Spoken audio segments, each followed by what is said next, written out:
Good morning. Good morning and welcome to all. I'm Paul Grogan, President of the Boston Foundation, and it's just terrific to have this crowd with us this morning for, I think, a very important conversation about education.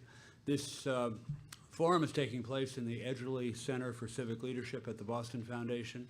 I see a lot of familiar faces, so I don't have to talk a lot about the Boston Foundation, but it is Greater Boston's Community Foundation, a $1.2 billion charitable fund to advance this city and its inhabitants. And as part of our role as the Community Foundation, we do like to bring challenging issues before the public, often in the form of well-attended forums like this one, so that the community may successfully define the challenges and opportunities that we have and act on them. All of this is made possible through the Civic Leadership Fund at the Boston Foundation. I want to thank those of you who have made a contribution to that fund and urge the rest of you to consider doing so at some point. And you can find out how to do that on our website, tbf.org. Today's topic, post-secondary success, is one of long-standing importance to the Boston Foundation. As many of you know, we, with many partners, launched Success Boston in 2008 when we discovered that only about 1 out of every 3 Boston Public School high school graduates who enrolled in college was earning a post-secondary degree within 6 years. And it was a very disturbing finding because Boston had enjoyed for a long time, very high enrollment rates for an urban district, and the assumption was made that normal amounts of those young people were finishing, and it turned out not to be the case. And of course, I think as everyone here knows, almost all of the benefits conferred by college are associated with completion, not attending college for a little while or temporarily. Yes, so completion is what it's all about. What emerged in response to this disturbing study was an extraordinary coalition between Boston city government, public universities, and public school system to increase the college completion rate through an innovative program where students have a coach guiding them through each step of the way. The results speak for themselves. We've come a very long way. The BPS now has a 51% college completion rate, which is within hailing distance of the national average, which for a district serving overwhelmingly low-income and minority children is quite extraordinary. And in absolute numbers, even more impressive, we've seen an 80% increase in the number of BPS kids completing college. And that goes along with the fact that the system now has the highest high school graduation rate in its history. So there's been a lot of remarkable progress in less than a decade.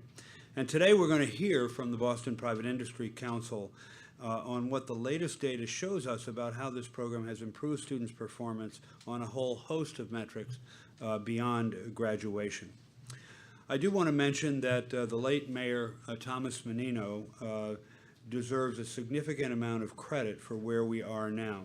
He was the one, in response to the study, who made a politically courageous decision to put himself on the hook for college graduation rates. And I'm confident in saying there's not another big city mayor in America that has done so. Overall, today's data tells us that what's been accomplished is very impressive and that we must stay the course. We know this is hard. We know that there are headwinds at all times, but we're confident that with the recommitment that we feel today and going forward, that we can resume the impressive progress that has been made. Now, to get us into the data, I'd like to introduce Joe McLaughlin and Annika Van Eaton from the Boston Private Industry Council. Joe is the Research and Evaluation Director for the PIC. Prior to working at the PIC, he held positions at KPMG and Northeastern University. He has an MBA and a bachelor's degree in economics, both from Northeastern University. Annika Van Eaton is a senior research analyst at the PIC, and she's worked in economic development consulting and holds an MPA from George Washington University. Please welcome Joe and Annika.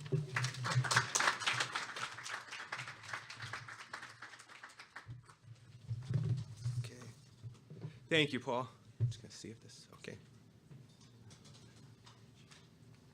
All right, this works. Okay. In Massachusetts today, over 75% of high school graduates will enroll in college to pursue a degree in the year after high school. And as Paul noted, going to college is often not enough. The most important thing is finishing a degree for labor market success. At the Private Initiative Council, as the city's workforce investment board, we want to push even beyond that. The ultimate goal is not only getting a credential, but getting connected to a career-oriented job early after college in the local economy. For that reason, we produced this new report, Staying the Course. It's on the 6-year college completion outcomes of the class of 2011. And it informs policymakers, practitioners, students, and families how BPS graduates are doing in the world of post-secondary education. And it builds, as the Globe story noted today, and Paul did as well, on a series of post-secondary tracking studies that Boston has done for the last 10 years. The first study was on the class of 2000 by my former employer, the Center for Labor Market Studies, report titled Getting to the Finish Line, that came out with that finding that 35% of those graduates from the class of 2000 that went on to school completed. At that time, it led to the launch of Success Boston and some very ambitious completion goals, 52% for the class of 2009, and then 70% for the class of 2011, which was noted in the Globe today that we did not quite reach that goal. As I worked on this as a research analyst 10 years ago, I knew it was quite aspirational and tried to tell the Globe yesterday that was also quite still aspirational. But really, a lot of other cities around the country are following our lead on this and have set similar things. So I think there's a lot of good news in that we've led the way on a lot of this. So now, today, the findings on the class of 2011. How we do this work. All the studies have used the National Student Clearinghouse as the primary data source, and that really became available to us about 10 or 11 years ago. And with that database, we could track student-level enrollment records reported by colleges nationwide. So it's not just Massachusetts schools; it's anywhere in the country, public, private institutions. And we get a lot of information on the specific school students are in, full-time, part-time status. Now we link that with Boston Public School graduate transcript records. Particularly gender, race, ethnicity, and then graduating high school. And we do all this work with the help of the Boston Public Schools Office and Data and Accountability. They facilitate this work for us so we could do this measurement. We create a longitudinal file, and then we make a lot of tables and charts. So we're only going to show you the best ones today, but the report, 50 pages of information that we could glean from this file. Before we get into the main findings, I just want to go over a couple key definitions. When we say class of 2011, we are referring to graduates that completed high school during the 2010-2011 academic year. Most graduate in the May-June period of that year. On college enrollment, we could track this many ways because the clearinghouse captures information for up to 6 years on students. What we do is we've developed this measure of first-year enrollees, and that's a group of graduates from the class of 2011 that enroll in college in the year after high school. And then we also look at a subset, which you'll hear us say immediate fall enrollees, and those are students that go on to college in the immediate fall right after high school. Now, the reason why we capture these two cohorts is that we want to allow students 6 years to complete high school. So, we can measure from the time they start, they have 6 years in our data file to complete. And then lastly, on college completion, what do we mean by that? We count certificates, associates, and bachelor's degrees, which is the same definition that the National Student Clearinghouse uses. So those are there. And again, this is captured through 6 years. So this class was tracked right through August of 2017. Now, in college enrollment, before you can complete college, you of course have to enroll, unless you get an honorary degree somewhere. All right, so first year enrollment rates are on the rise. We've gone from 61% in class 2005, which is that first year we track first year enrollees, up to 70.5%. That's a 10 percentage point increase. To put that in perspective, that's about 340 more graduates from each class that are enrolling in college. Now, who enrolls? We also look at enrollment by gender, race, ethnicity, and then for this new study, we were able to look at those students with disabilities and compare them to those without, based on their status at the time of graduating high school. So this is based on their high school status, not through college. Now, on gender, females enroll at a much higher rate than males. It's 11 percentage point difference. 75% of females go on to college from the class 2011 versus 65% for males. That gender gap's been pretty consistent over the years we've been doing this analysis. Across race ethnicity, those purple bars show our first-year enrollees. The range from 65% for Latino, 68% Black, up to a high of 84% for Asian students enrolling in college in that first year. And on the far right, students with special needs, students that had an IEP in high school, and 51.5%, just over half, are enrolling in college right in the first year after, compared to 73% for those without. That's very similar to the trend statewide as well. Now, those light shaded purple bars capture the enrollment of students after the first year. So they can enroll anytime through 6 years after high school. And a couple interesting things. One is that you'll see the race ethnic gaps narrow quite a bit because Black and Latino students do enroll later. So the gap from top to bottom closes a little bit. And overall, the district is at about an 80% cumulative enrollment rate. So 8 out of every 10 high school grads will attempt college at some point over the 6-year period. Okay, so that brings us to our college completion trend. So since we have this series, we've tracked completion over time. Our first measure is first-year enrollees. When you look at the class of 2011, we're at 51.6%. I know Paul said it was 51, but I'm going to give you 52% on this. We'll round up. So we've got it to 52. Over the long period of time, when you go back to class of 2000, it's up almost 11 points, which is 26% gain. So that's, the globe kind of covered a little bit of this growth today, but over the long period of time, it's been good. Now, more recently, as the globe noted, there's been some plateauing, particularly when we get to 2007 to the 2010 period. We've gone up and down a little bit. But one thing to note is that we're enrolling a lot more students. So when you looked at those first-year enrollee trends, more students are going on to college. So even maintaining the completion rate and edging it up higher means you end up with a lot more college grads. So that's why we look at another measure, which is this one. Well, regardless of who enrolls, what share of the high school class, of the high school graduates, got a college degree within the 6 years that we can analyze them? When you go back to that original class of 2000 study, it was 735. We're now up to 1,304 with the class of 2011. It's an increase of about 77% in the number of grads. From a workforce perspective, this is one of the most important measures. How many students are getting through high school, because high school graduation factors into this as well, enrolling in college and completing college, and obviously the increase has been pretty substantial. Now the purple line shows as a share of the class, because our graduating classes have changed over time. Even on that measure, we're at up 14 percentage points, which is like a 60% relative change over time. So there's definitely some good news here in terms of people getting through high school, enrolling in college, and completing at higher rates. Now, because we have this detailed student-level data, we can break out the findings for various student subgroups. I just picked a sampling of 4 or 5 key charts to show you today. The report goes into a lot more detail on this. But the first one is that we've always looked at gender and race outcomes for graduates, and we do it on the first-year enrollee measure. So most of these slides are first-year enrollees, those students that enroll right in the year after high school. What's their completion rate through 6 years? And here are the findings. Among females, 57% of those that enroll in the first year complete, compared to 44% of males. It's a difference of about 13 points. Very similar to what we found in class 2009, although it did narrow a little bit. Across race ethnicity, Black and Latino graduates are completing at a rate of about 43% for those that enroll, compared to 66 and 74% among white and Asian students. So the difference from top to bottom there is about 31 points, which is similar to what we found in class 2009. Now in the report, we also compared this to national findings, and there's really some pretty similar patterns. Our Black students from the district have slightly higher rate than the national average on that measure. Latinos were a little bit lower, and Asians were higher, and white were about the same. So what we see here in terms of the disparities are pretty similar to what we find nationally as well. Okay, now we also break this out by schools. Now this is this data the next 2 slides need to be interpreted cautiously. So one of the things that we do, I know. So there's a couple factors when you're comparing this. This is not meant to be about a comparative effectiveness of school type. Students enter these schools at different levels when they come in, because we have, particularly at the college level, we have selective admission processes. And there's, to some extent in high school we have that as well. So exam school students obviously test into that based on their middle school grades and test scores.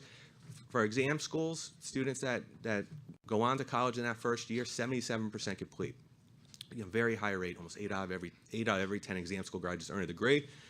And we're able to compare that to pilot schools and traditional schools. Pilot schools, for those that aren't aware, are schools that have more autonomy over curriculum, staffing, and to some extent have admissions processes as well. They're at 47%. And then traditional schools are at 38%. Because of smaller numbers, we didn't include the alternative and special population schools here. But these are our findings by high school. And this is, again, the difference between exam and the other schools is pretty similar to what we found in previous reports as well. Now, we also looked at this by type of college.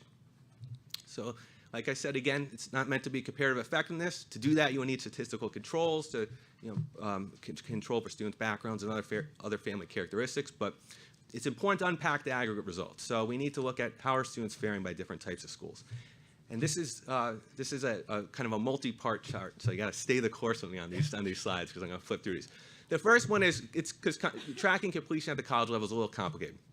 So 6-year college completion rates by first college attended, and we tracked it at the 3 main sectors that students attend from BPS.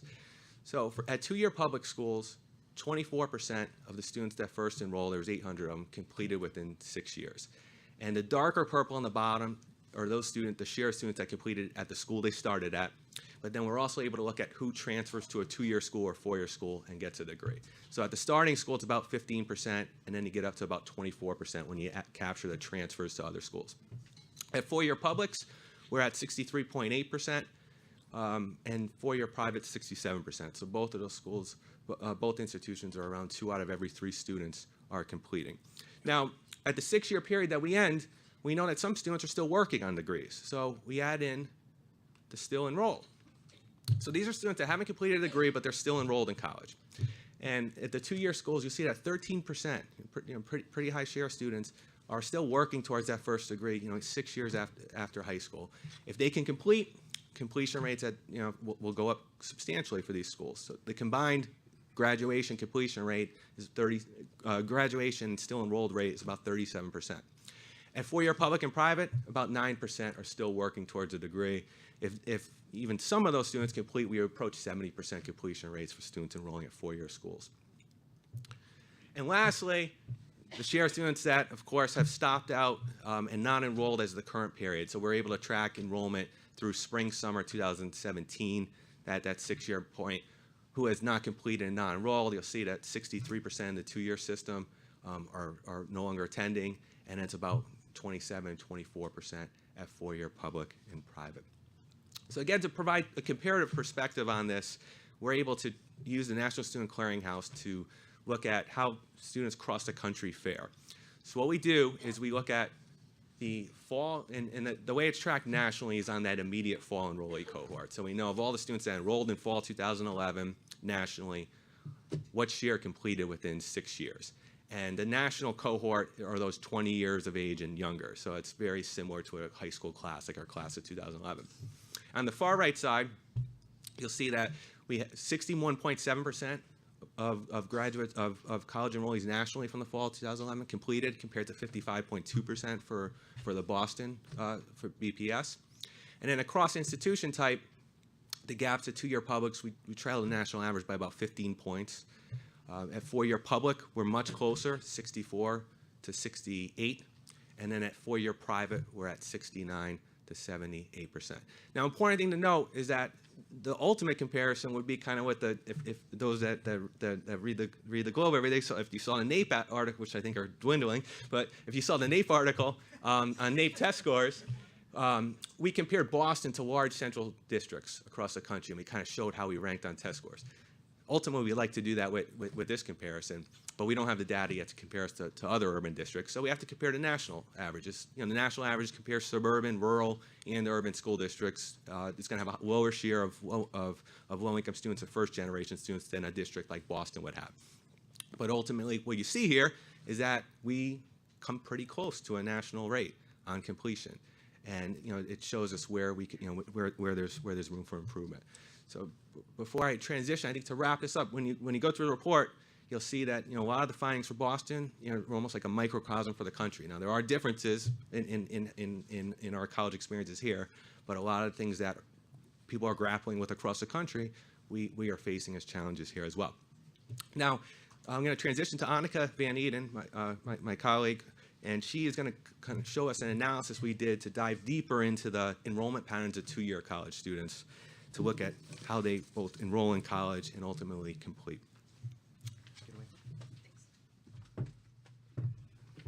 We know that for many college students, their experience is not full-time completing in 4 years, particularly for our students who start at a two-year community college. And so that's why, as Joe said, we delve deeper into the enrollment patterns of our BPS grads who started at a two-year school, starting with when they began their studies. So if we look at our students who began in the immediate fall, right after high school graduation, we find that they have the highest percentage of completing at 26.3%. That's followed by a lower percentage completing for those who delay even just one semester into the spring, and the lowest is for those who wait at least a year or more before they enroll. And we know that there's, there we go. Well, I'll explain what it's saying. We know that there's different enrollment rates, or different enrollment patterns, even for those who start in the immediate fall. And we wanted to better understand that for our BPS students. So we wanted to see how they're alternating between full-time, part-time, and taking time off. We know they have financial obligations, many are working, there's many responsibilities. And so we looked at their first 4 semesters after they enrolled in the fall. And what we found was that just under half of them are enrolled continuously for those first 4 semesters. A full 9% are enrolled full-time continuously. 31% alternate between full-time and part-time. And then 7% go part-time continuously, leaving the balance of about 53% take at least 1 semester off. And so this is important to think about, both because we want to understand the enrollment patterns of our BPS grads, and because we see big differences in the completion rates when we look at these different groups of students. So what we're looking at here is those groups of students we just saw in that same pie chart, looking at their completion rates. So for those who went full-time for the first 4 semesters, they have the highest completion rate of almost 70%, followed by those who alternated full-time, part-time for 4 continuous semesters, and with the lowest at 8.2% of those who spent at least 1 semester unenrolled after they started in the fall. So the point that we want to think about here is that the factors that are facilitating students going full-time continuously also appear to be facilitating their persistence and their completion. And the factors that are causing students to take time off, to vary their enrollment, to go part-time, appear to be inhibiting their persistence and completion rates. So understanding the factors that influence students' enrollment decisions and how to better support students who, the majority of which are going part-time or need to vary their enrollment, are areas that the initiative can continue to explore. Now, with the response to Success Boston's inclusion of getting connected to career as a strategic priority, and also regional discussions around aligning post-secondary education with the high-growth, high-wage industries in Boston, we looked at the degrees and fields of study of the BPS class of 2011 grads. So first off, we know that about 1,300 BPS grads have earned a degree in the last 6 years, and the National Student Clearinghouse has detailed data on the majority of them. And so we see that 80% of their first degrees were bachelor's degrees. And now 6 years isn't enough time, or isn't a lot of time to accrue a lot of degrees, so we focused on the first degrees earned by our BPS grads. We're not too surprised that the majority of them are bachelor's degrees, because as we remember from the beginning of the presentation, 2 out of 3 BPS grads who enrolled in college were enrolling in a 4-year school. It's about 15% are associate degrees, 60 are certificates. And so there's been a lot of state and local policymaker attention on streamlining the transfer process for our students. So that's why we looked at how many of our 800 BPS first-year enrollees who started a 2-year school completed their bachelor's degree within 6 years. And we found that that was 62, or 7.8% of them. Now, also thinking about the Boston labor market, we look specifically at the fields of study that young people earn these degrees in. And so we took all of these different majors and crosswalked them to some broader groups so that we could wrap our heads around what we're looking at. And we see of the 179 associate degree earners, about half are in arts, humanities, English, or business. 11% are in STEM. And what we did was, we know it takes about 4 or 5 years for our students to complete their degrees. And so we compared the fields of study with these students to all of the associate degrees earned in Greater Boston in 2016 to see what our overrepresentation or underrepresentation is. And we saw that BPS grads, for their associate degree earners, compared to all of Greater Boston, are overrepresented in academic fields such as the arts, humanities, English is there, and a little bit underrepresented in occupational fields such as health professions.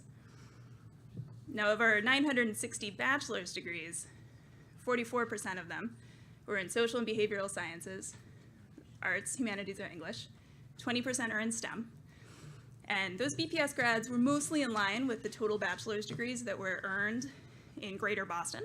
They were a little bit overrepresented in social sciences and psychology, a little bit underrepresented in health professions and engineering.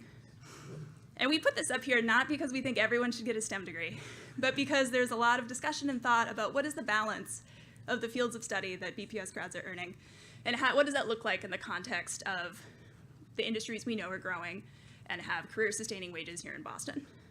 So we present this for your discussion. Which brings us to our summary findings. We invite you to delve into the details in the report, which will be outside after this. And here are some of the main points that we hope you take away from our presentation. So we talked about the 6-year college completion rate is 51.6%, or 52%, the highest since tracking began. Due to higher college enrollment and completion rates, the share of all high school graduates completing college reached 38%. It's a 14 percentage point increase since the class of 2000. Gender and race ethnic disparities in college enrollment and completion persist and are wider on the completion side. College completion rates for immediate fall enrollees ranged from 26.3% at 2-year public colleges and into 64.1% at 4-year public colleges, 69% at 4-year private colleges. And lastly, college completion rates are higher for our 2-year enrollees who start in the immediate fall, enroll in consecutive semesters, and maintain full-time enrollment. So in summary, the gains are positive and incremental. The gaps are wide, and there are identifiable opportunities for targeted interventions. Now, although outside of the scope of this report, we do want to highlight that there's a growing body of research documenting strategies to address some of the gaps that we've shown for the class of 2011. Many of those solutions are present in Success Boston's work today. They range from college readiness frameworks and measurements to ensure that high school graduates are prepared for post-secondary education. We're learning about how community college reforms, including streamlining developmental education, can support students in persisting and completing. And these are just 2 examples of strategies to improve college completion outcomes. We want to acknowledge and thank the many Boston Public Schools and Success Boston alumni and current students who are in this room and who we work with. Your perspectives and experiences have directly influenced this work. And we look forward to continuing to collaborate with you and the other leaders in this room to support Boston's youth in accessing and excelling college and beyond. Thank you.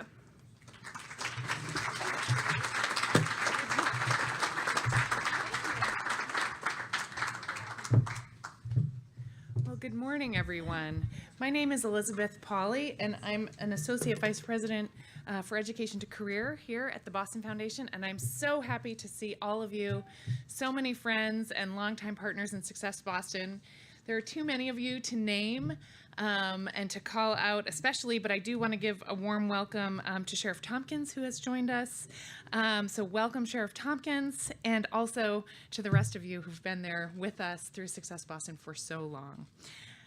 We are so pleased to see the gains made by Success Boston partners and students.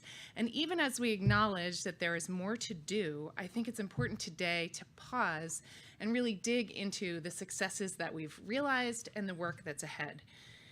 I think this is a story of staying with a really important issue. So Success Boston came together in 2008 as a city's response to data that no one was pleased to see.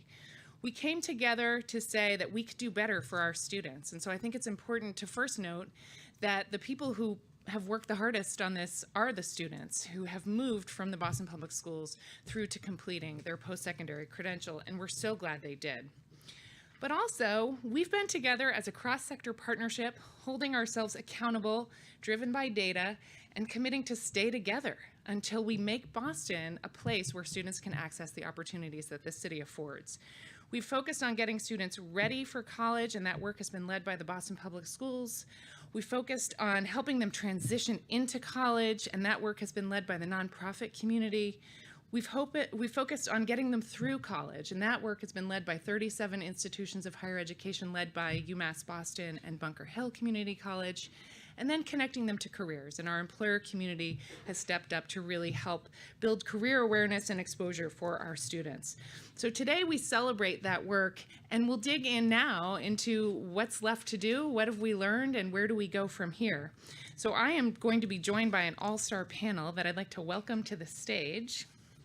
And as they're coming up, you'll recognize some familiar faces and leaders of this initiative. I'm going to go right down the line and give them a brief introduction, which will not do any of them justice. I should just tell you right up front. Their full bios are on your seats, and I will start with Ron Dorsey, or as we think of him, the chief.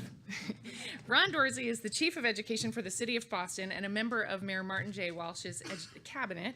He is charged with setting the strategic agenda for the city that will improve student learning and outcomes from our youngest children through to post-secondary completion and connection to career. So welcome, Ron.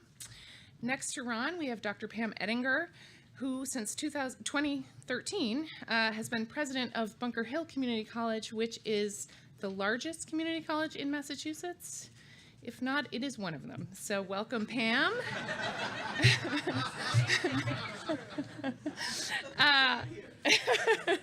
Next to Pam is Paul Grogan, president and CEO of the Boston Foundation, who welcomed you earlier.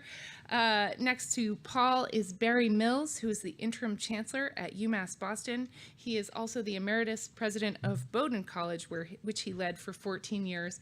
And finally, we have Ken Montgomery, who is the first vice president and chief operating officer at the Federal Reserve Bank of Boston. He serves as the chair of the Boston Private Industry Council and a co-chair of Success Boston. So welcome all, and thank you for being here. I'd like to start with just general reactions to this report. So Ron, why don't you kick us off and tell us what struck you the most in this report? Sure. Good morning, everybody. That's pretty good for this early in the morning. I'm still waking up, but thank you for being here.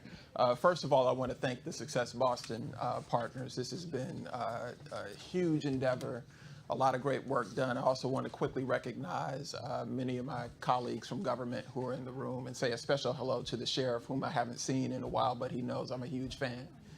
So good to see you, Sheriff. I'm going to start out by stealing Paul Grogan's thunder and be very self-congratulatory here, which flies in the face of Boston's culture. So good job, us. We've done some good things. And in case you didn't hear in the results, the glass is 52% full and filling. So first of all, I want to say that what's striking is we moved the needle on a huge challenge that we identified in 2008. And so we kind of marshaled the resources, put our best thinking to this, and we've gotten to some unprecedented results for the city of Boston. 70% college going for our high school graduates, in addition to the 52% completion rate. So it's a testament to the collaborative efforts of many people.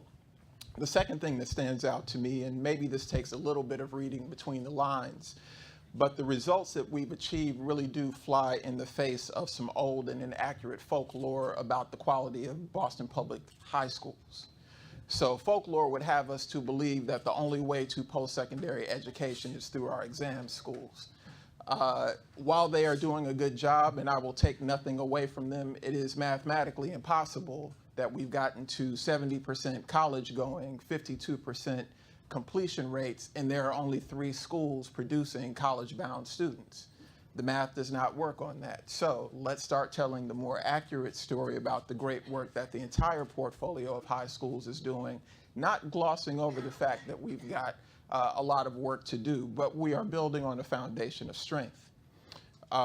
Again, all of those things said, and this is where I become a little less congratulatory, but for the purposes of making sure that we take up some common charge in the work that we're doing. We do see differentials in the consistency of producing college-bound students by different schools, so we need to better understand what's working across the entire portfolio and how do we continue to replicate and scale that. We're learning that with even various levels of support, including very powerful success coaching, Black and Latino students, particularly males and students with IEPs, are not completing at the rates of their white, Asian, female, and non-IEP counterparts. And so the question it raises is, what are the differential supports and interventions that we need, particularly for those students that are not currently included in the suite of offerings that we have through Success Boston? The last piece, it's clear that immediate, full-time, and continuous enrollment leads to better completion outcomes. And as Annika said, this is not a story that is simply about academic preparedness. And so this is about financial stability. This is about the complexity of young people's lives. The next phase of Success Boston has to further explore what does it take to put more students in that category of being able to go to school immediately, go full-time and continuously. We also, though, need to think about not every student being in that category. So how do we powerfully leverage and support those students that we know will have to go part-time? What we don't want to do is see increases in the rate of stop-out or the discontinuity of participation. And so we've got more work to do than just in the classroom to make sure that we're providing a level of security and preparedness for every student to complete. Great, thank you. Pam, can you tell us what struck you the most? Timing, I think. There has never been a time since my return to Boston 5 years ago where there wasn't a Success Boston initiative. I've always known the work in the city as K-16 work. And so I've sort of taken it for granted, but that has not always been the case nationally or even regionally or even in the city of Boston. And the lack of defensiveness of the work. I mean, I can sit around the table with the co-chairs and pick apart numbers, and they're not always flattering. And it is 52% completion. I know how to round up. We always round up.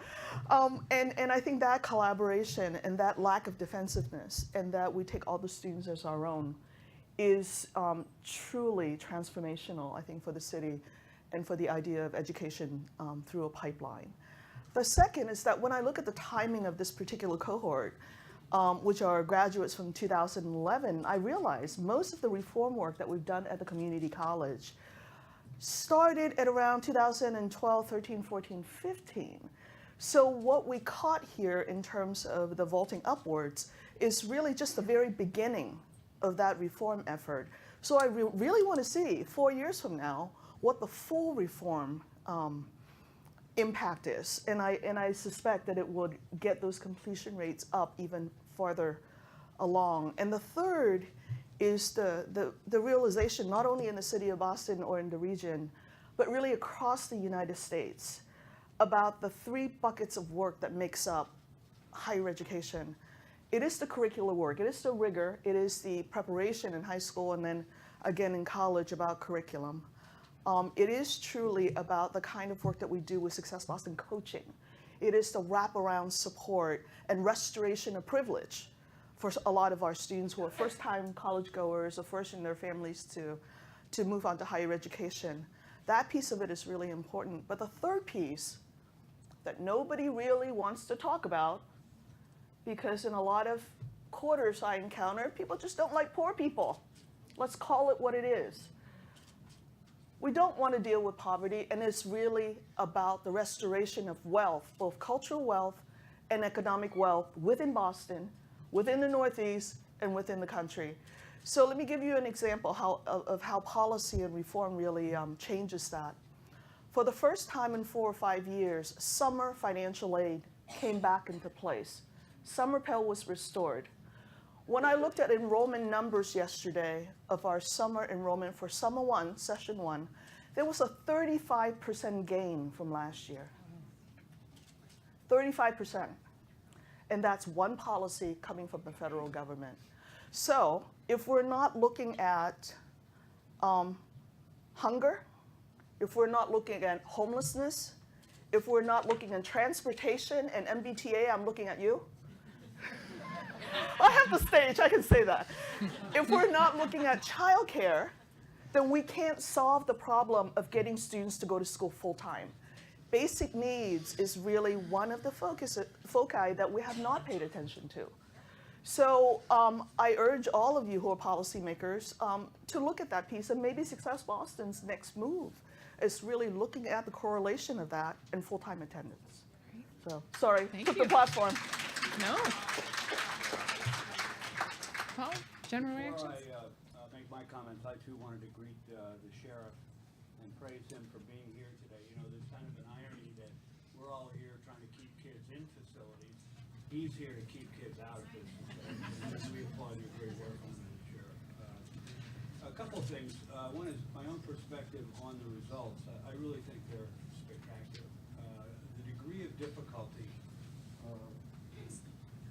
of difficulty of this is really off the charts. And I want to applaud all the partners who stayed with this and made this a true cross-sector effort. And we've undergone significant transitions in the individuals who are up here, from the mayor on down, and it didn't slow us down one bit. There's been such support for this. It's absolutely incredible. Now you look at the numbers and you see that we got close to a 50%, 51% completion rate a few years ago, and we've kind of plateaued, I think was the word Joe used. But in reality, since enrollment grew so much during that period, to hold on to those gains at much higher enrollments is a huge accomplishment. And I'm going to make a prediction here that the upward progress will resume, and we'll see that in a couple of years, because one of the things we haven't acknowledged this morning that's a huge factor is several years ago, thanks to the federal grant that we received for the program, we expanded the coaching from 300 kids a year to 1,000. The data you heard this morning pertains to a cohorts of 300. So we look forward to looking at those results. And of course, there are other things we need to think about in light of the data and the lessons here. But I think that taking that up to that level is going to make a huge difference. The other thing I would just say about this is the return on investment of this program is off the charts. Think about the fact that the average lifetime earnings of a college graduate, a bachelor's degree college graduate over a high school graduate is close to $1 million a year in an income, lifetime income difference. So those 500 or 600 kids who didn't used to get degrees and are now getting them are setting in motion an immense investment in themselves, in their communities, in their country. And I don't know, Barry's got some interesting ideas about how do you capture that value and deploy it to create yet more progress. I don't think we have the answer to that, but we've got to figure this out, because in addition to the lifetime earnings, college graduates engage in a host of highly constructive social behaviors. They tend to be much more involved in their communities than do high school graduates. They tend to be much healthier. They live longer. They vote in much higher numbers.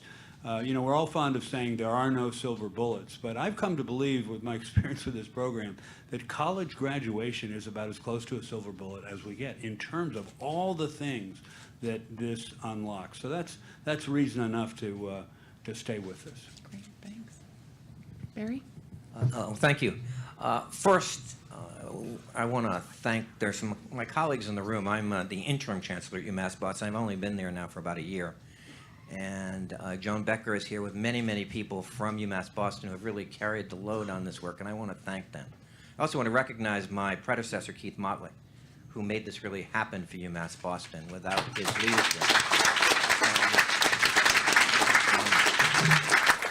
certainly our institution wouldn't have made the kind of progress that we've made in so many ways, but particularly for the Boston Public Schools. The points that sort of jumped out at me, anecdotally, I certainly understand how important UMass Boston is to the city of Boston and the Boston Public Schools, and how important Bunker Hill is. But when you look at the data and you see the number of students who are graduating and attending our places, our two schools are fundamental to the success of this community. And I think it's essential for people to understand that. When this study first started, there were about, I think, 150 to 200 students a year joining, 150 students joining the UMass Boston community. The number now is in excess of 350. And that number is only growing based on the admitted student day we had last weekend. And so it's important to recognize the role that we play, and it's important for us to recognize it. It's important for us to recognize it. The second point that jumped out at me, and people have commented on this point about the success of students, and this sort of makes obvious sense. If you go directly from high school to college, you're going to succeed, and if you stay in school, you will succeed. But I think it's important, as Pam was talking about, to be realistic about who our students are and the pressures on their lives. And their lives are very fragile in so many ways. There's so many ways that people can sort of get diverted from finishing. And so the challenge, I think, that this points out for me in thinking about UMass Boston is, sure, the number of first-time freshmen that we're getting right out of school is going up, well, actually quite high. But not all those students will continue. And we have a responsibility and a legacy of educating students who've come to the pathway of UMass Boston through other parts of their lives. We can't ignore those folks. And we have to figure out a way to allow those folks to succeed, just like we are focused on those first-time freshmen, to make sure that there's a pathway for them. And so the point that Paul made, I think, is crucial. UMass Boston, Bunker Hill, we are urban universities, urban community colleges. We have a responsibility to our communities. And there is certainly a return on investment from graduating from college. There is no doubt. And those dollars and cents matter. I get that. But the fact of the matter is, to take it down personally to one student, that student graduates, changes their lives, changes their families' lives, and then it changes their communities' lives. And that's what the city of Boston needs for its future to be successful.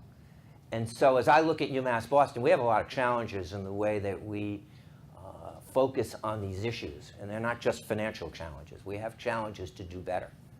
And it's my goal in the short time that I have left to start to put in place the foundation for thinking about those challenges. But we play an important role, and we have a big responsibility. And I am enormously proud of the success that we've had. We just need to do better. People talk about relative performance in terms of national averages. I'm an absolute return guy. I want to do better. I'm an absolute return guy. I care about what the rest of the world is doing, but I want our schools, our communities, to have the highest graduation rates. And we shouldn't settle for averages that are out there. We really want to have every student succeed. Great. Ken. I hate talking after all these people. So as I read the report, I looked at it from three perspectives. My role is as chair of the Private Industry Council, an employer here in the city of Boston, and somebody who's interested in the regional and national economy. And so a couple of things struck me as I was going through it, and that is the continued gap of both race and gender that we see in terms of the completion rates of this. And then likewise, looking at those activities, and Anika and Joe pointed this out, really what the result impact is by not starting college right away from your high school graduation. And so as I look at those things, and Pam and others had touched on the fact that there's a lot going on in students' lives. and what can we do to help them? And so as I look at all of the different certificates and graduates in terms of fields of study, I wonder what can the business community do to get more engaged early on in these activities, to provide not only the funding, but the support in terms of here's what's required for jobs and what some of the curriculum should include so that people can get jobs right away. One of the things that I've been asking Joe and Neil Sullivan is, showing graduation rates are great. What could we do to follow up with some of these graduates and find out, did they get a job with a living wage post that graduation certificate? And that's something I'd like us really to focus on, because it is about getting that degree, it is about getting a job, but then it's continuing that development to get to a living wage. Thank you. There's so many things we could pick up on here, and we could probably spend the next few days talking about this. But I think I'd like to, Pam, come back to you and pick up on a thread that you raised, and that is about the community college students. Community students come to community colleges, as you know, right out of high school as adults. They start and stop, and yet we have continued to see the community college success rates grow, even if we'll see more success coming. So what do you attribute that to, given the complexity of the work? Actually, one of the things that I really wanted to do was to thank Paul and the Boston Foundation and those folks who had done reform quite a few years ago before I came for calling the question, which is at that point, the completion rates, the word I wouldn't use in mixed company is sucked. It was really bad. We can give it all sorts of excuses. We're not counting the right people, we're not counting the right cohort, and some of them only came and took one class. All of those things were true. But the reality is there were two levers that I think we pushed because the question was called. One is, what are we doing about developmental education? If you come in on an 8th or 9th grade math and English level, and a large number of our students do, it takes them 2 or 3 years because you have to take that long to take all these classes to get you to college level, right? But what we've learned over time is that students don't learn linearly. That's not how knowledge is acquired. So what we've done is that we've had students take 2 courses at a time. You take the 3rd level and the 2nd level of math together, and they do just as well. That particular reform has shortened developmental education to 1 year. And that's huge. I think a lot of the success rate you see right now is reflecting that. Number 2 is this whole business of, I hope that the AccuPlacer folks aren't in the room because I'm going to say this again. AccuPlacer was one of the single biggest barrier to entering college at the right level across the nation and not just us, because it does not take into account the student's aspiration. It does not take into account cultural wealth and connections and social networking and social support. It places the students most of the time the level below where they need to be. So we had done a pilot in which we placed students into English and math through the GPA, which means we're relying on our high school teachers. And it doesn't matter what school they're coming from. I heard the myth about this school is better than that school and therefore your GPA don't count. It doesn't work that way. Any GPA at any school is indicative of the student's aspiration and potential. When we start placing them via GPA, more students place in college courses. So we're basically leapfrogging a year, 2 years of the student's career, and the students do just fine. So I think it's that understanding of how knowledge worked and how knowledge is acquired that's really pushed us ahead. There are a number of other things, but I think those 3 things, knowing the problem and calling the question and being courageous about saying, yeah, we got to fix this, and then finding the right levers. Great, thank you. And even as we do, I'm thinking about how are we getting students more ready? So we know there are things that the colleges have tried to make sure that the students can get into academic coursework that counts for graduation as quickly as possible. The coaching. And the coaching gets us there. The coaching gets us there, as does the high school reform. So Ron, I know that high school reform has been a priority of Mayor Walsh and Superintendent Chang's and your own. What are we seeing in the results that is a reflection of the high school work? Do I have permission to be a little long-winded? Yes. Okay. All right. Just want to know. So first of all, let me say again that we're building from a position of strength. BPS has been bumping up against record highs on 10th grade MCAS for about 5 years now, and slowly climbing towards statewide averages. Our high school graduation rate continues to achieve a new all-time high every year at kind of 1.5, 2 point increments. So we're building from a position of strength. I would argue to you, however, though, you know, whatever passing the MCAS means and whatever graduation rates mean, in a city where each diploma at the high school actually means something different, which is challenging, and we need to fix that. We still don't know enough about what readiness is, and that's kind of the combination of the knowledge, skill, and experience that you bring into the post-secondary world. And so part of what we're trying to do with higher ed, with industry, with out-of-school time partners, is socialize a new definition of college career and life readiness. So you will hear more about that. I'm not going to be long-winded about that right now because I want to tell you about some other things. I think what we have to admit is that the gains that we're seeing are really building on this long trending growth of quality in the high school portfolio.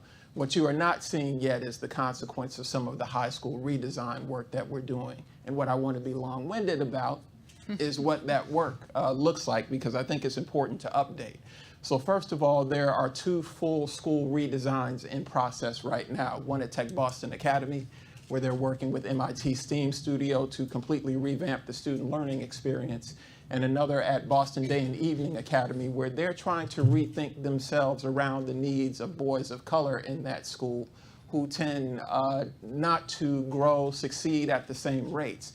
But they're trying to figure out how are we going to customize in some ways at a school an experience that accelerates you towards success when we know that you wind up in that school almost by definition because you are further behind and your life is more complex. So how are we going to make sure those students succeed? And so having a set of whole school redesigns is going to help us learn quite a bit. We're expanding Pathways learning models. So this is trying to think about the combination of academic preparation and work-based learning. So you're seeing the expansion of CTE Pathways throughout a number of schools in Boston, as well as the institutionalization of linked learning pathways beginning at Brighton and Excel. We're seeing the development of innovative programs because we're trying to figure out how do you modernize the learning experience for students. I would argue to you that for the most part, we're still doing a wonderful job of preparing our students for the 1970s. But, so we know we've got to do better than that, right? All right. So we're trying to figure out what does that modernization look like. So one of those projects is Intrepid Academy, where we've partnered another course to college, New Mission High School, and Hell Reservation to do a semester abroad like nature-based immersive learning for those students, really to think about more applied experiential learning in a lot of different ways. We've also created a prototype STEM boot camp with Red Hat Corporation for 4 high schools that we did over the winter break, really looking at open source technology, the development of professional skills, and a number of other things. But we're prototyping these things to ask questions about efficacy, ask questions about our ability to more deeply engage students and ingrain learning, and to figure out what scalability might look like. We're also performing testing and prototyping new professional development modalities. So in particular, externships for educators. So I would argue to you that we have got some of the best science and STEM teachers in the country in the Boston Public Schools. However, they do not know what a bioinformatics engineer does for a living. So part of what we want to do is embed them in local industry to help them learn from field experts and ask questions about, I don't think that it's a word now, I don't know if this is a word, but how to curricularize what they learn. It's a word now. It's a word now. Curricularize what they learn and figure out how to institute this in the K-12 system. So there's a different capacity for modern learning that we have to build among our educators. And then lastly, we're exploring systems innovations. I think we've got to get to a different level of scale and consistency around dual enrollment in early college. We start to take off of the table whether a student is ready or not, if we can already say you're coming in with a certain number of college credits already. To me, college credits and industry certifications start to trump whatever the MCAS has to say about your readiness, because you've already proven that you can be successful in that milieu. So I think by doing these things, we start to better define the high school portfolio, because students actually have to be able to choose the places they will be most successful.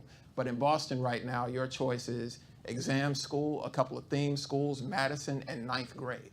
And ninth grade is too undifferentiated right now in Boston, so we've got to better define that. We've got to accelerate readiness by modernizing student learning, focus on the needs of off-track students. We've got old and far, young and far, a couple of distinctions therein, but we've got to program to meet their needs.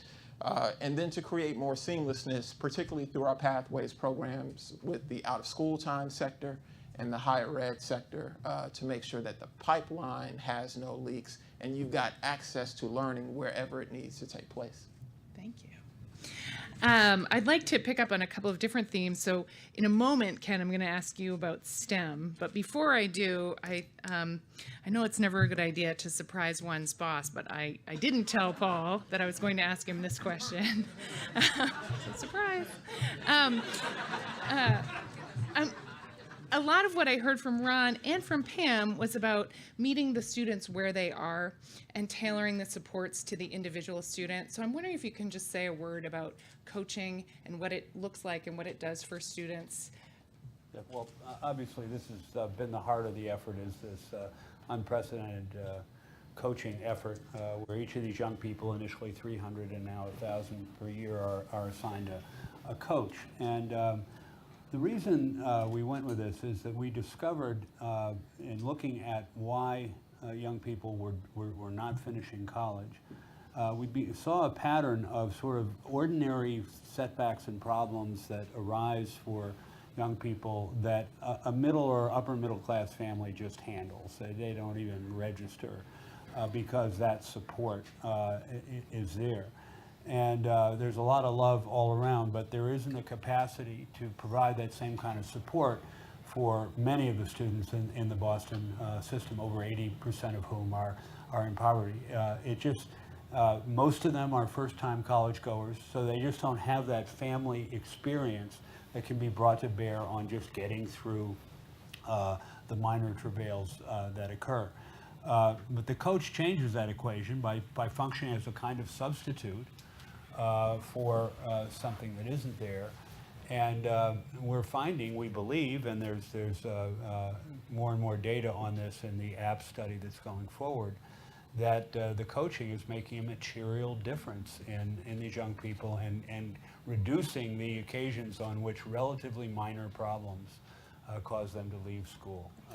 And we're very fortunate to have a cadre of great nonprofit organizations who host the coaches and oversee their work. They've just done a fantastic job, and they've succeeded in finding coaches who are very much like the students being coached, and that too is of really incalculable value. So I think we've got something here, and again, really, if this is working as we think it is, we've got to find a way to continue it and expand it even further. Thank you. So, Ron? Can I give a quick shout? I don't know how many coaches are in the room, but I want to shout out Manny Montero, my man in the back of the room on UMass's campus, Freedom House, doing the work that Paul just described. We have several coaches in the room. In fact, I saw probably our first coach, Danny Rivera, somewhere in the room as well. So the work has definitely been a collective effort. So thank you. So I don't want to lose the STEM piece. One of the things that struck me, Ken, was this report for the first time looked at the fields of study for students from the Boston Public Schools.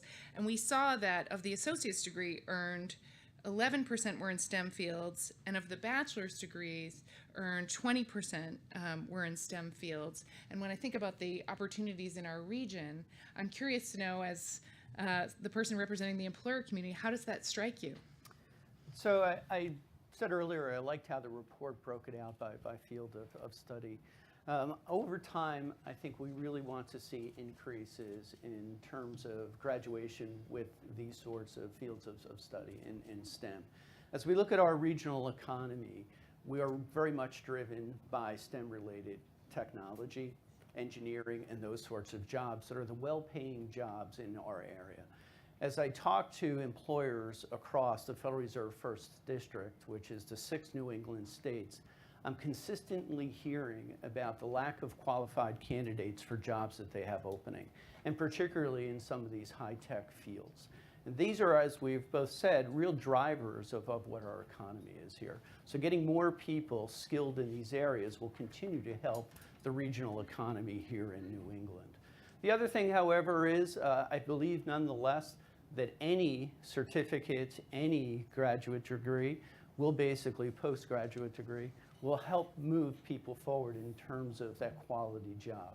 And so employers in an environment where we have 4.1% unemployment nationally and about 3.5% in Massachusetts are having a hard time bringing in the resources they need. So they're more willing at this point to train people and bring them along regardless of what their background and degree is.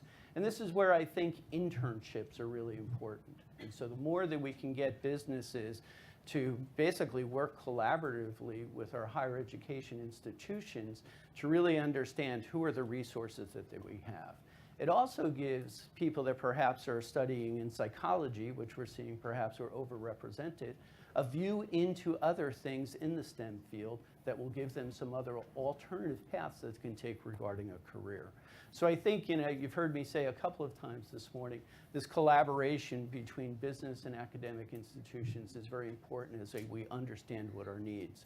But technology is a driver of jobs. Technology is also a displacer of people in jobs. And so really having that background and having the ability to have skilled resources here, I think is something that does a better job of ensuring career success for people.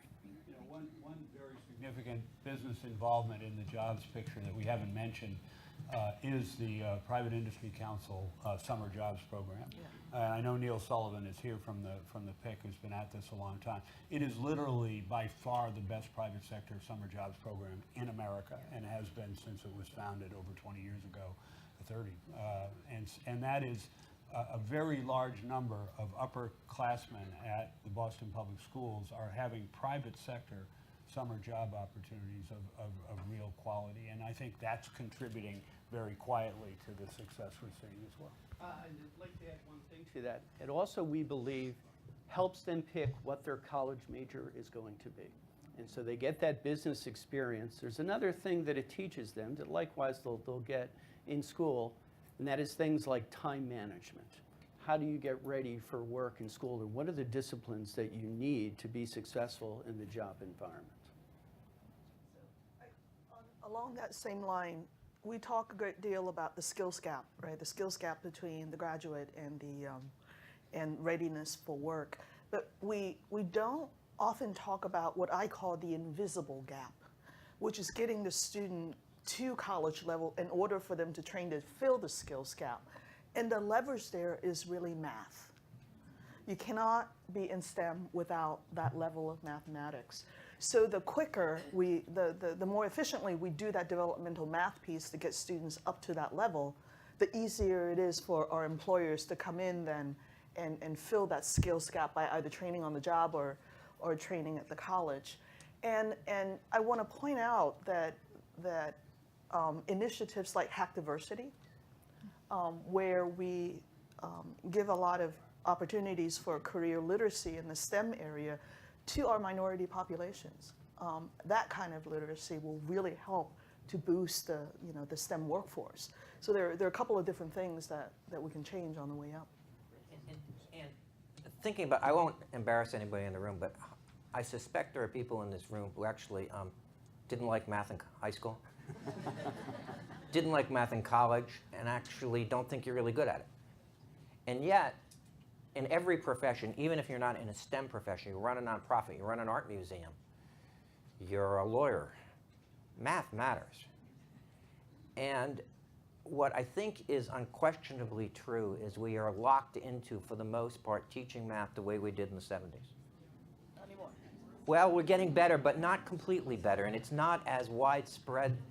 And so I think the minds in education need to face up to the fact that we need to begin quickly to think about how we teach and educate and create expectations around math.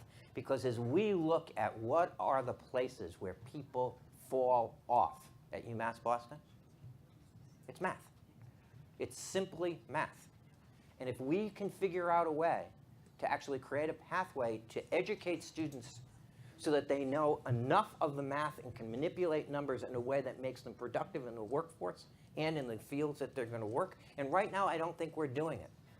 Well, there is some hope in the field, I think. I think organizations like Investors, who is doing zero-in on math, that kind of focus in the elementary grades, and then the secondary schools are doing that work, and we're certainly trying to do sort of a clustering of that curriculum. And I'm very optimistic, but until faculty who control the classroom and control the curriculum, until faculty are engaged in these conversations in a way that brings all this new movement into their way of thinking about the discipline, I don't think thing moves. Because it is critically important to recognize that the teachers and faculty at these institutions have a remarkable amount of influence on the way it's taught, obviously, and in the way it's organized. And so what we're paying a lot of attention to now is trying to understand what are the needs of our students rather than how are our faculty thinking about wanting to teach it. And then connecting that up, there are going to be some students who makes a ton of sense that the way that we've taught math historically, because they're going to be brilliant mathematicians. I think we need to have a faculty party, a math faculty party. It would be a nice convening. I do believe that a lot of our faculty members have realized that, and they've come together and really worked and begin doing a lot of professional development. So I'm inviting Barry over for a party. Well, and even as we think about, Barry, I was going to ask you what comes next, so you've opened the door. As we think about the other things the report tell us, we see gaps. We see women doing better than men. We see white and Asian students doing better than Latino and African American students. If we look at enrollment, if we look at completion. So I think it's, from my perspective, it's important not to look. It's important to look in the rearview mirror, but it's also important to look forward. And education is changing dramatically. Colleges and universities are going to look really different in 15 years. Now, we said this was going to happen in the year 2000, and it didn't happen because the world really didn't change as much as people predicted, but it's happening. There are nonprofits and institutions here in Boston that are convinced that there's going to be fundamental change in the way that we think about educating students. We need to think about that. Because if we're only sort of locked into the existing modes of the way that these institutions work, we're not actually going to take advantage of all that's out there today that will allow students to succeed. So we have students who have complicated lives. Do we do as good a job with hybrid courses that allow them to learn online as well as in the classroom, so that if they can't make it to class one day because their kid's sick, they can keep up? This is simple. That's sort of technology 101. But what's out there, I think it's important for us to keep our eyes on that target, because if we're looking in the rearview mirror and designing curriculum and program and strategies that are for the way these universities have worked historically, I think there are going to be complications, and we ought to be ahead of the curve rather than behind it. And places where we can experiment, like UMass Boston, are places where we ought to be trying this to make sure that we're providing all the opportunities. So I think it's an incredibly complicated time, and I think that we can't believe our own narrative. I think we have to think about the way things are changing and get ahead of that.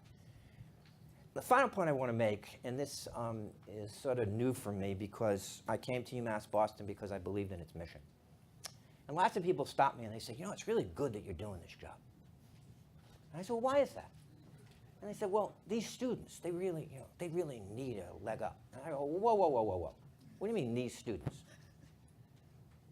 You know, I've spent a year at UMass Boston now, and I've gotten to know many, many students. These are talented people. These are the future of our workforce. These are people who deserve to be employed. They aren't these people. They are, it's Pam's point. People don't want to talk about. And so we shouldn't view this as we're doing something that is a social good. We're educating talented people. We just need to create the access and opportunity and the opportunity for them to succeed. And so what do we need to do next? I think we need a mindset shift, both in the way education is going to innovate and what's our responsibility to ourselves, to these students. And so I think if we put those two things together, it's a tough chore, but we have to do it. And the final point is, it takes money. It's not, money doesn't solve the problem, but without it, you can't solve the problems. So businesses need to step up. The state needs to step up. We need to make it a priority. Because without the funds, we can't do the work. Our job is to spend the money wisely. But it needs to be provided.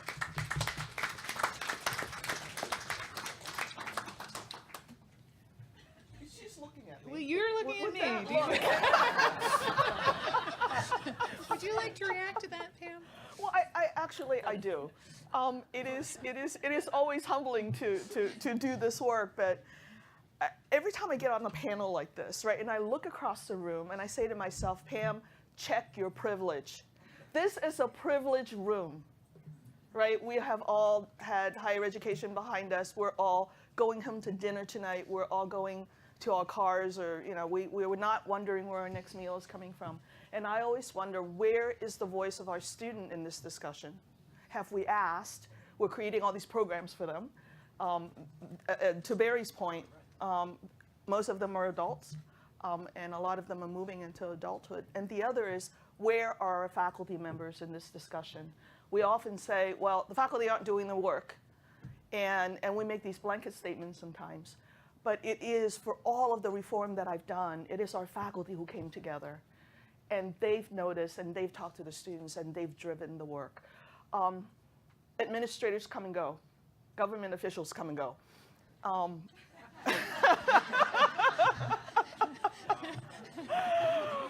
This is not Princeton, okay? But it is really our faculty who are on the ground doing the grind. And I'm grateful to our students and our faculty who have actually moved us here. I don't know if they're in the room, but they certainly deserve my thanks, and I'm certainly humbled by what they do.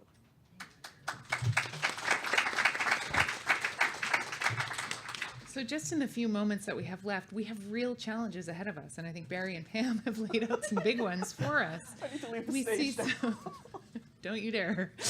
We see some real equity issues, gaps, challenges, and opportunities. So when we think about Success Boston and what the next chapter of Success Boston should be, we've been at the table together for 10 years. What do we do now? Ron? So before I go,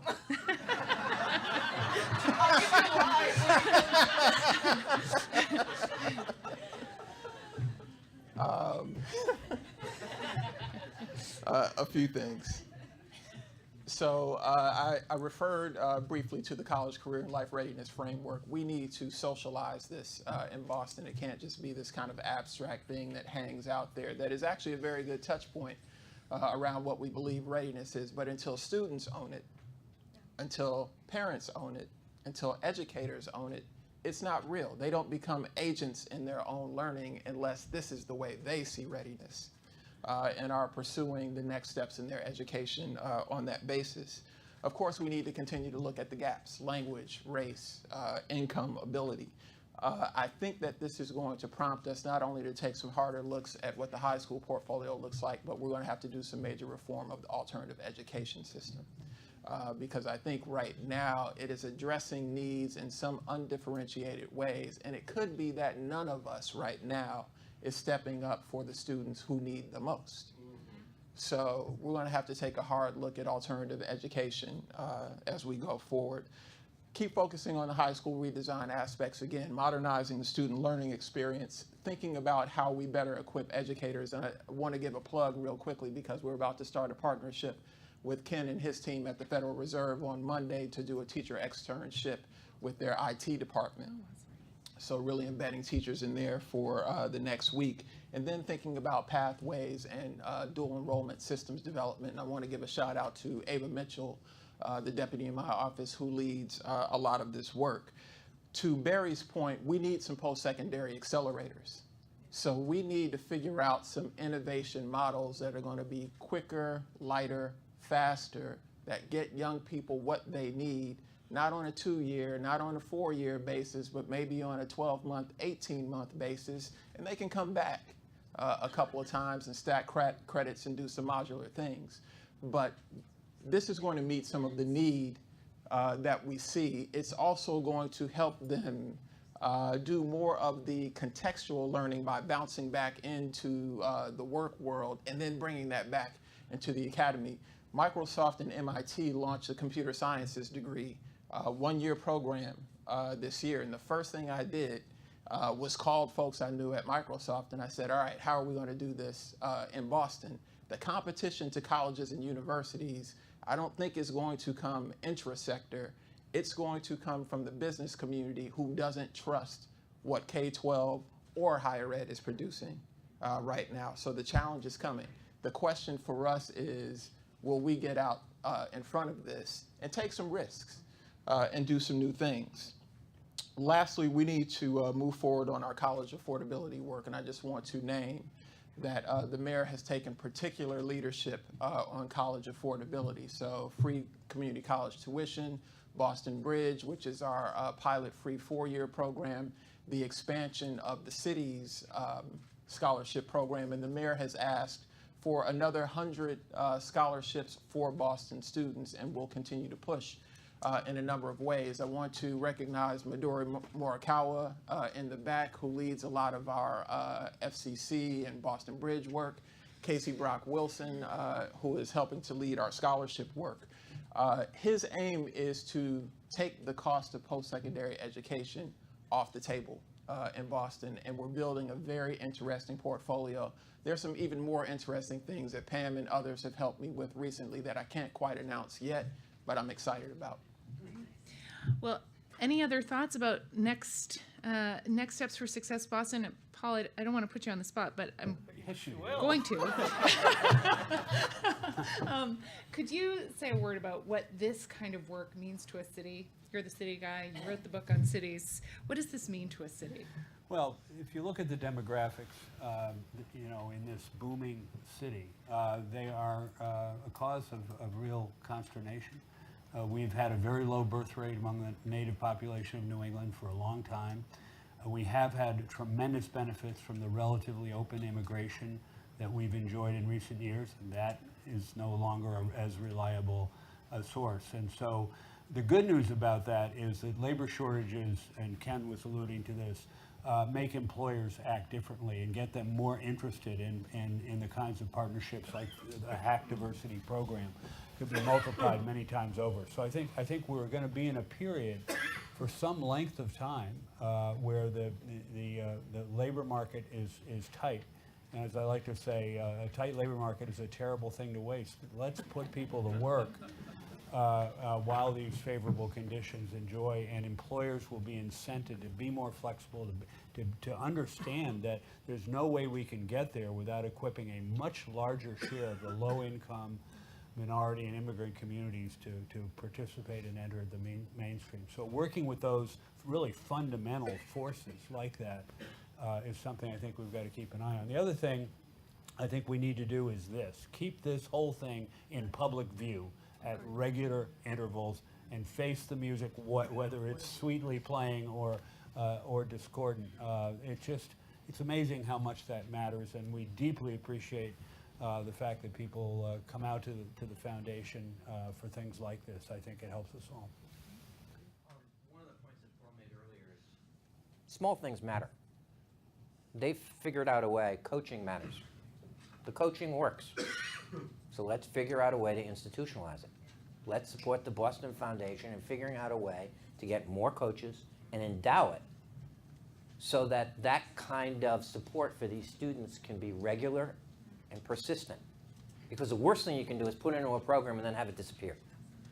Right? So let's figure out a way to support these folks so that this program, which we know works, can be supersized and sustainable. Great. I was going to raise that same issue, and I'll tie two together. Certainly we see the benefits of coaching, and what can we do to keep that funded and expand it. And then something Barry mentioned earlier is, what can we do not only to keep this public, as Paul said, but get the additional funding that we need to not only keep the program going, but enhance it to address the gap areas that Ron had mentioned earlier. And I think continuing this research, and to the point that we could expand it to continue to identify where the gaps are steps that we need to take, and funding is a core component of that. Thank you. All right, well, here we pause. We'll invite you into the conversation. The first hand I saw was Roseanne, and then we'll come to Belden after. But if you wouldn't mind, one, introducing yourselves, and two, asking a question of the panel. So wait for the mic. Lee is coming. Thank you. Is it on? Yes.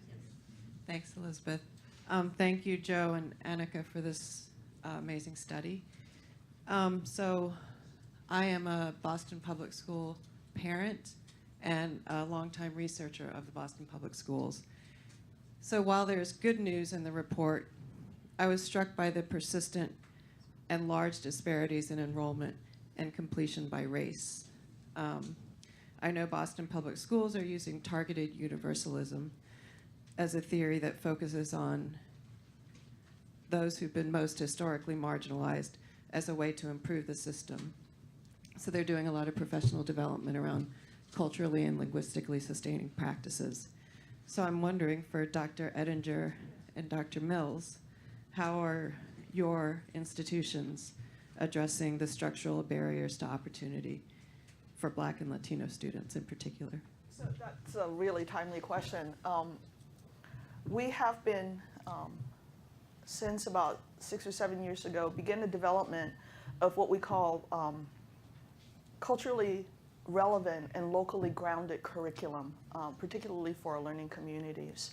And data over time tells us that students who starts out with one of the learning communities are 15% higher in retention and success than the rest of the students. Knowing this data, what we've just started is a Center for Cultural Wealth and Equity, where we're identifying 4 different foundations in African American culture, in Latino culture, and in Asian American Pacific Islander culture. These are grounded by federal grants, and we're doing work together to do curricular reform, to do professional development for our faculty on how they can best understand where our students are coming from, both culturally and economically, so that we can, when we do reforms like ESL reform or math reform, whatever we do in the curricular area is sensitized, so that our students feel like they are part of a community. We have students from 107 countries and 75 languages. To put that kind of richness together and yet say to the students, we're going to teach you English. It is an offense. It is repugnant. These are going to be multilingual citizens of our world. And yet we treat, sometimes, our students as if they're all deficit-based. And I think that kind of equity lens needs to be put in front of everything we do, whether it is policy for financial aid, whether it is curriculum, whether it is coaching. And that's why coaching works so well, because it is culturally appropriate and culturally in context. So it is not equity out there in some pod or some bucket that we're going to bring in. Equity is the way that we do work. So I can promise you this will transform the work that we do for the next decade. Now, the center is not funded. We are currently welcoming funding. I'm sorry, Paul. But it is an institutional commitment, and I can assure Ken and Barry that coaching is now part of the pedagogy of our advising center. And Success Boston has helped moved the environment and the culture of the college into one of success coaching. So I think those things are intertwined. You can take them apart, but that's our commitment to you. Great. And we're doing all of that, and because we're a research university, what we have long focused on and are even more focusing on are creating pathways, for example, for students in the College of the Liberal Arts to find ways into becoming professors or practitioners in the liberal arts and getting support for those students. On the science side, on the STEM side, UMass Boston is actually a recipient of impressive grants from the federal government to support students of color working in laboratories while they're in college. And the fastest way to get somebody truly interested in science is to get them at the bench. And so that research support that we got, and it was just renewed last summer, and they looked at us as a great program, is really important in thinking about how we get people focused into these areas, because sometimes biology, just reading it out of a textbook, isn't as exciting, certainly isn't, as when you're doing it at the lab. So we've got specific programs that are designed to enhance opportunity. Actually, I wanted to add to Barry, because that work that I said we've been doing, we're doing it with UMass Boston. So the Gaston Institute is part of that work. The Asian American Studies program is part of that work. And we're also working with the Museum of African American History. So it is not that we're doing it by ourselves. It really is a very nice pipeline that ties together the student. Great, thank you. Belden, if you would both tell us who you are and phrase your comment as a question for the panel. I don't need a mic, is that all right? You do need a mic, it's because we're streaming. Okay, all right. Belden Daniels. Just do what she said. I know that already. Belden Daniels, Pamela and I have been very strong supporters of Success Boston since the time of the federal grant. First of all, thanks to all of you. Great panel. Love to see it broadened in the way that Dr. Edinger said, so we have students and beneficiaries of this who are a part of it. But Ken Montgomery asked a question that I'd like to see answered, which is, how do we extend coaching to college completion to coaching to career success and measure it? Mm-hmm. I asked the question so I don't have to answer, right? There is a national movement, and it has to do with data and measurement. And it's no longer nationally, no longer measuring completion, but measuring post-completion engagement, either in further education or in the or achievements in the workplace. It's economic based. Right now, we can say, if you have a college degree, you make over $1 million more in your lifetime than a high school graduate. What we would like to be able to say is that particular cohort of student, or that student, when he or she completed college, got a job, and therefore the economic environment changed. In order to get to that, we need policy advocates to say to the federal government, give us 1 student, 1 unit tracking. We can't tell right now. We can't get that data. So that's a piece of policy work that's got to be done in order for us to get there. You talk to a lot of young people at all kinds of colleges and universities. I think what they will tell you uniformly, rich, not so rich universities, that the advising from school to career is not strong. Now, at the wealthy places, the safety net for these students is much greater. At our place, not so great. And so I think the answer has to be a connection between the business community and us in a much stronger way. It's not only about internships, but it's about career days. It's explaining to people and creating aspirations and pathways and telling people, do this, don't do this, this is the way you move your career. It's a lot about blocking and tackling. And most colleges and universities don't do a good job of it. And I think the answer is more connection into the business community in a sustained way. And what you're starting to see is more and more companies realize that the value of keeping employees once they get them and coaching them as they go along. And in the case of the Federal Reserve, encouraging them to continue their skill set in their education so they'll stay with us and be productive. So if we could really track how do students go from college to the workforce, we can take a look backwards and see what's working for us and what do we need to change as well, and then we can help plot their career going forward. And this is one reason why we're trying to create school to career pathways through the K-12 and higher ed systems. Part of my hypothesis is that we'll blow up the labor market competition by doing this and privilege homegrown talent in the process. So if there's frequent exposure with the business community, and I've got Corey Thomas over at Rapid 7 who says, I've had Belton for 3 summers. I actually invested in his college career. There's no doubt I'm going to hire Belton when this is over. I've known him since he was 15 years old. If we can create an open aperture enough for more students to get in and get the kind of exposure that creates confidence, then I think that we can start to privilege them in that way. So this is part of why we're doing the pathways work. And Michelle, I'd like to call on Neil Sullivan from the Private Industry Council to add a response as a Success Boston partner. Yeah, this is a measurement request. When you next see Governor Baker, tell him to facilitate wage record matching in the Commonwealth.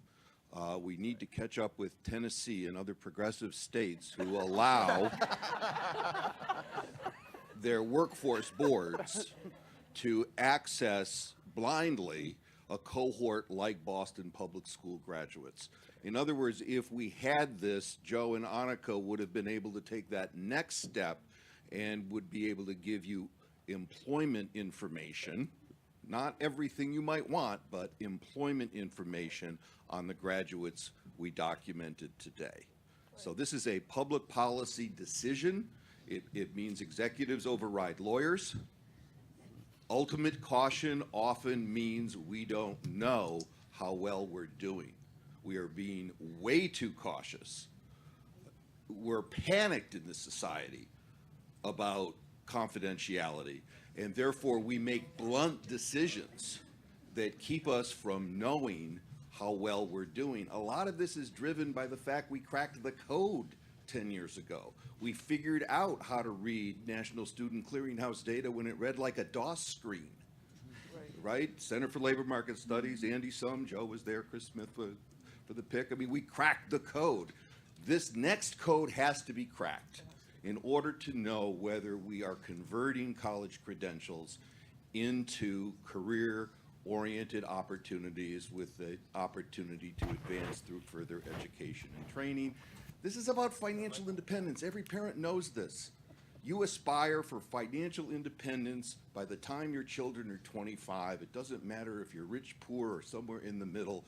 This is a cross-cultural, cross-class aspiration. We need to be able to document success. Thank you.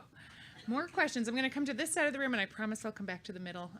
Why don't we go to Gabby and then Catherine? And don't forget to introduce yourselves. So Gabrielle Gwitty, Boston Pick, one of the Success Boston coaches. I think just speaking with the students I actively work with, I think all of us have kind of touched upon one of the main barriers, but what's resonating the most, and I think Ken pointed it out, is making education practical. The Chancellor of UMass Boston pointed this out as well. So how can we become more innovative in aligning these two things, kind of like the gas utility program, where it's structured to have Bunker Hill staff work alongside teaching relevant material that is relevant to the gas and the electric industry right from the onset. And a lot of these students is not just having internships, but making sure they're paid competitively. I can't tell you how many students who literally say, I'm gonna go work at Primark because it's paying me $12 an hour, instead of having to sit at an unpaid internship where I have to make the case of how that is more relevant to their major long term, but them coming back to me saying, well, my family's hungry, my father's dying of cancer, this was just yesterday, and having them make that hard decision of financially being able to support their family in real time, ailing family members, while advancing themselves. So.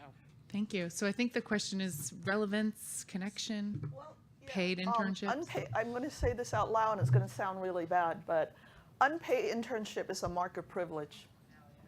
There's no doubt in my mind. And in some ways, I see that every day, every single day. I'm going to call on the employers. If you want us to help train the next workforce, promise them a job.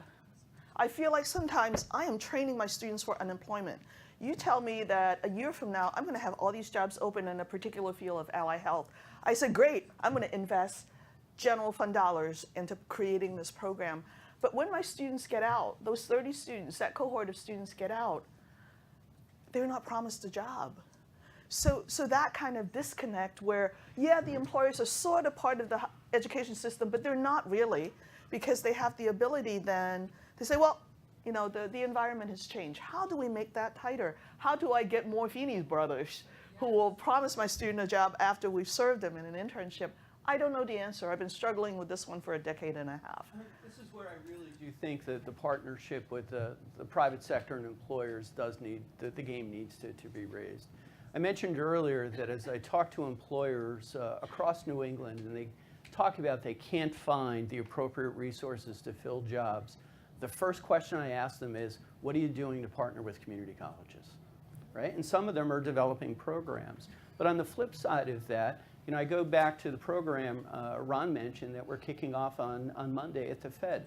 How do we make teaching relevant of what we need in the workforce now? And I'll add one thing to this that we're not doing well, and then what's the next thing we should be looking at? The pace of technology change is you can't just train people on today's technology. You got to start training them. How do they learn tomorrow's technology as well? So they're the things we have to bring together. I'll say outside of work that's going on with the PIC and the Boston Foundation, we all need to encourage employers to have these paid internships. And it's a great investment they're going to make because much like Ron's example, there's lots of employers, once you get an intern, you keep them for a career. We have people on the executive committee of my bank who started as interns 30 years ago. So that's the great opportunity we have as employers as well as educators. Great. And we are running short on time, so Catherine, if you could introduce yourself and make sure we're asking succinct questions. I'm Catherine. I'm the guidance director for the Boston Public Schools, and I love the trend of the last group of questions. I guess I want to ask Ron, but it's not really a question, it's a thanks. The tuition-free community college program and the Bridge program, Boston has been doing this for 10 years, and that piece is huge. And to let everyone know, Boston Public Schools finally got access to FAFSA completion data from that pilot. So we have all the pieces in place if the business community would step up and give those internships, because we will work on getting our students. I can say to them, if you are FAFSA eligible and Pell eligible, the Mayor's Office of Workforce Development has partnered and created the scholarship program called the Boston Bridge, where you get a 4-year degree for no charge. So to the business community, my question is, please provide those internships so that while they're at school, everybody works. I just don't know of any college student that I've taught in the Boston Public Schools who don't work. Right. Thank you. So internships? Real quickly, want to thank you for that, Catherine. The real thanks goes to Midori and Trent. They just tell me what to do and how to help them bring it home. The recurring theme here is that private industry can't stand on the end of the pipeline and just be talent buyers anymore. If you want a better guarantee of who is going to show up in your workplace, you need to get involved very early in the pipeline. The challenge on us is naming the roles that they play. And so the other experience that I've had is to say to companies, come help. And they're eager and enthusiastic, but their business is not being in partnership with schools, so they're lost. they're not quite sure how to show up. So there's going to have to be some collaborative imagination around the roles that they play that really do fit the toolbox that they have, the set of skills that they have, but we've got to be clear with them, you're coming to play early. You're not just sifting out talent at the end of the pipeline. Great, thank you. I saw a question back here, Max or Lee. Thanks. Don't forget to introduce yourselves and be succinct. Troy Williams. I work for the College of Art and Decor at Boston University, and I serve at Fenway High School. Quickly, just to answer Pam's statement earlier, as a lifelong Boston resident, BPS student, and a college grad, your students are here. My question is, as we talk a lot about preparing students for the workforce and making sure they're better served while in college, like what are we doing to kind of just to take away or to shift the focus from college to K through 12 and making sure that the students are prepared for those who want to get right into the workforce in the K through 12 and the 9 through 12 space, because there's a lot of opportunity and gaps there, and college isn't for everybody. College isn't the right choice right away, and 6 years to get a 4-year degree doesn't always balance out when you can just you can train these students and you can teach them a lot in that 4-year gap, in that 4-year space from 9 to 12, and get them ready to the workforce where they can be very successful. So two things. Because I'm old, and when I went to college means a particular thing, right? College meant you go in and you do a 2-year or you do a 4-year. I think part of the work that we have to do as a community is to realize that the word college is really post-secondary, something beyond high school, right? Because 65% of the jobs at the end of the decade is going to need some post-secondary. But when we say words like college is not for everybody, we go back into that binary understanding of get out of high school, you either do something or you do nothing. And that's not really the point anymore. We need some training beyond college to get to those high-tech jobs that Ken's talking about. We need to do the math that Barry talked about. So I would like to everybody, today at least, to never say the words college is not for everybody. What we want to say is everybody needs some post-secondary in order to open the doors that you're talking about, right? And the second point is there are bridges that we're building in terms of early college that allows folks who are students who are in the secondary space to become career literate, to get some pathway training, to get the kind of coaching that that we've been privileging students with through Success Boston. And at the end of, let's say, the 11th or 12th grades, get some internship experience early in order to then being able to either go into the workplace at that point when they graduate or have some post-secondary training. So if post-secondary is college, then college is for everybody. And that's a really important message to send to our students from low-income families, first-time college goers, and students of color. Because when I hear sometimes college is not for everybody, I would say, is that your kids or mine? Right. So I would plead all of you to sort of help modify that narrative to be inclusive. But yeah, there are some solutions, and I think early college is one of them. I also think real quickly, one of the things that we need to do is kind of better map what the career on-ramps look like. So for instance, Ken's team tells me that there are 3 career pathways inside of the Federal Reserve Board's IT department that don't require college degrees. And so in a culture where we kind of talk about innovation industries and a lot of other things, our narrative about the labor force is always upskilling. So we think that everybody needs a PhD to do everything. And it's not the case. So if we're going to figure out these pathways and the viability of different types of post-secondary training, we've got to have a better view of the on-ramps. Great, thank you. And I think you've been waiting to ask a question. Okay, so yes. My name is Patricia Melton. I got up at 3 a.m. this morning so I could get here from New Haven, Connecticut. Well, welcome. Still awake. I want to say that this has just been such a breath of fresh air. We have a Promise program in New Haven that's doing wonderful work. Not at this scale, but we are covering the 3 areas: to college access, through college success, and back career and civic launch in our city. And we're doing great work. We're going to have a conference in the fall, and I hope that I'll be able to call on you all. But my question is, just quickly, what strategies do you have to really look at policy at the state level? I've done a lot of early college high school work, particularly in Indiana, and so there were some things that were done at the policy level that moves lots of kids to the workforce as opposed to incrementally. And so what is your strategy around how you can work with your state legislature? Do you have one?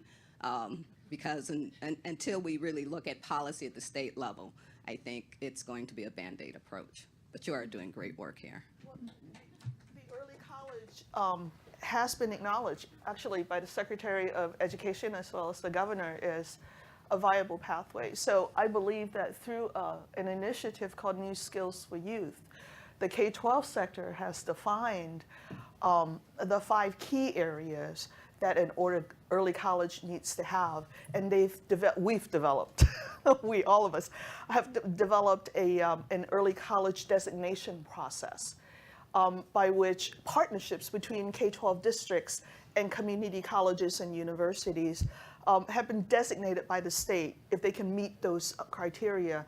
And there will be a second level designation, I think, next year. And this sort of tiered designation work will allow colleges and districts to develop along those 5 standards of early credit acquisition, career literacy work, advising work, a lot of the things that we've been doing at Success Boston. So it sets up a framework for setting up early colleges so that we're relatively uniform. And there's also funding attached. That's what we're told. There's also funding attached at level 2. So we're hoping that within the next 3 years or so, the legislature and the administration will work out how that funding will work and begin to fund then these designated partnerships so that they can develop in a reasonably standard way. I believe there's $3 million right now in the governor's proposed budget to fund the beginning of the setup, to fund level 1. So budget, as you know, is the loudest speaker of values and of policy. And when I see that on the table, I say, we've got a plan. And if I could add, I think when we started Success Boston, we started knowing that there were systems and policy changes that had to come, but we started with a programmatic response to a very powerful report. But I do think that having data and having data consistently in the public view and consistently available to policymakers, sometimes it's data we got from them, but we're lifting it up and shining a light on it. I think that has been core to our work from day one to today. So part of our strategy, I would say, has been a deliberate focus on keeping the data in public view. We also make sure we know what the state goals are. So what is the state focusing on in terms of increasing completion rates, and can we adopt those? Can we be working toward those? So in addition to, Pam's much more in-depth, at the 30,000-foot level, I think we also really have approached part of this with data and shared goals. And I am afraid you did come the furthest, so you're going to have the last question. I'm afraid we're just about out of time.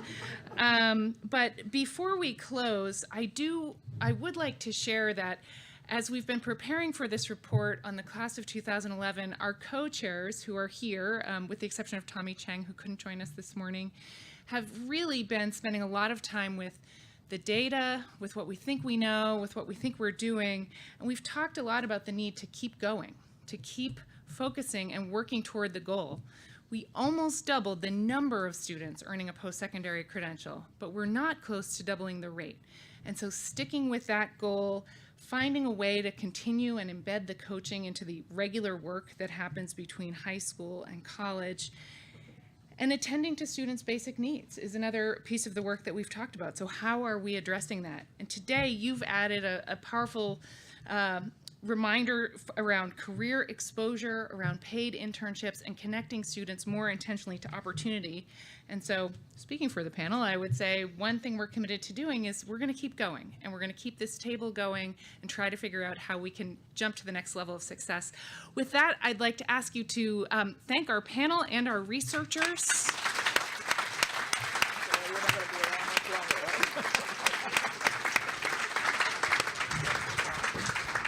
And thank you all for being here today and for staying with us in the work. Thank you.